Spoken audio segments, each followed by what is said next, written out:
Hello student, তোমরা কেমন আছো? আশা করি তোমরা সকলেই ভালো আছো।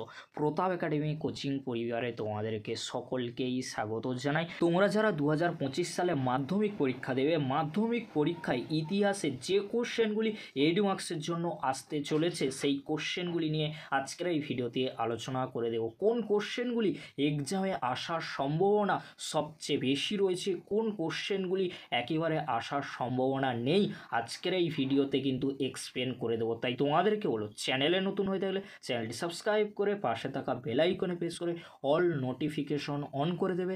যখনই আমি নতুন কোনো ভিডিও আপলোড করব সবার আগে তোমাদের কাছে পৌঁছে যাবে। চলো বেশি দেরি করব না, তাহলে শুরু করা যাক। প্রথমে তোমাদেরকে বলে রাখি, তোমরা যারা 2025 সালে মাধ্যমিক পরীক্ষা দেবে, ইতিহাসে তোমাদের 8 মার্কসের কোশ্চেন 3টি থাকে, 3টির মধ্যে একটি কোশ্চেনের উত্তর তোমাদেরকে লিখতে হয়। কোন কোশ্চেনগুলি এক্সামে আসার সম্ভাবনা প্রবল থেকে প্রবলতর রয়েছে 8 মার্কসের জন্য, সেই কোশ্চেনগুলি তোমরা দেখে নাও। আজকের এই ভিডিওতে গুরুত্বপূর্ণ 12টি 8 মার্কসের কোশ্চেন বলবো। এই 12টি কোশ্চেনের মধ্যে টপ 5টি কোশ্চেন, যে 5টি কোশ্চেনের মধ্যে 1 থেকে 2টি কোশ্চেন 8 মার্কসের জন্য আসতে চলেছে।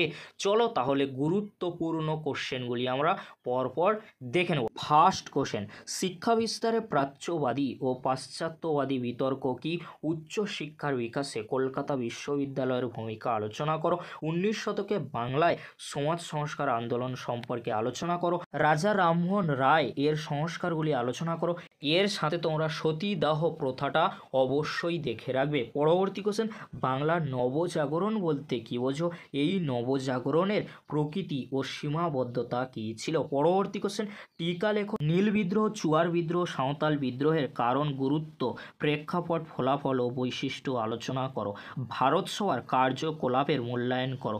ঊনবিংশ শতাব্দীতে লেখায় ও রেখায় কীভাবে জাতীয়তাবাদের বিকাশ ঘটেছিল? মানুষ, প্রকৃতি ও শিক্ষার সমন্বয় বিষয়ে রবীন্দ্রনাথের চিন্তার সংক্ষিপ্ত পরিচয় দাও।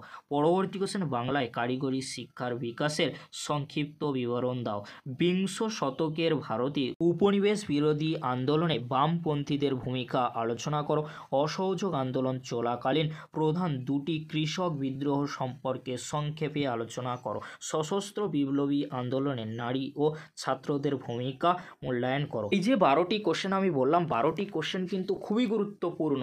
তবে তোমাদেরকে বলবো, এই 12টি কোশ্চেনের মধ্যে টপ 5 কোশ্চেন কোনগুলি, যে কোশ্চেনগুলি এক্সামে আসার সম্ভাবনা প্রবল থেকে প্রবলতর রয়েছে। 1 নম্বর কোশ্চেন, বাংলায় সমাজ সংস্কার আন্দোলন সম্পর্কে আলোচনা করো। 2 নম্বর কোশ্চেন, বাংলার নবজাগরণ বলতে কি বোঝো? নবজাগরণের প্রকৃতি ও সীমাবদ্ধতা কী ছিল? 3 নম্বর কোশ্চেন, লেখায় ও রেখায় কিভাবে জাতীয়তাবাদ ফুটে উঠেছিল ঊনবিংশ শতাব্দীতে? 4 নম্বর কোশ্চেন, মানুষ, প্রকৃতি ও শিক্ষার সমন্বয় বিষয়ে রবীন্দ্রনাথের চিন্তার সংক্ষিপ্ত পরিচয় দাও। 5 নম্বর কোশ্চেন, সশস্ত্র বিপ্লবী আন্দোলনে নারী ও ছাত্রদের ভূমিকা মূল্যায়ন করো। 12টি কোশ্চেনের মধ্যে টপ 5 কোশ্চেন কিন্তু আমি বলে দিলাম। এই টপ 5 কোশ্চেনের মধ্যে যে কোনো একটি কোশ্চেন 8 মার্কসের জন্য আসতে চলেছে।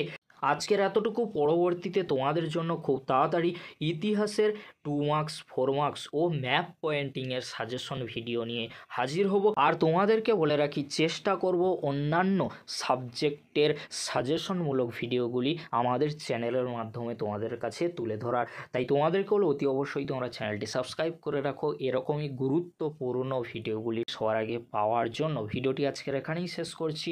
পরবর্তীতে দেখা হচ্ছে নেক্সট কোনো একটি ভিডিওটি দেখার জন্য তোমাদেরকে অসংখ্য ধন্যবাদ।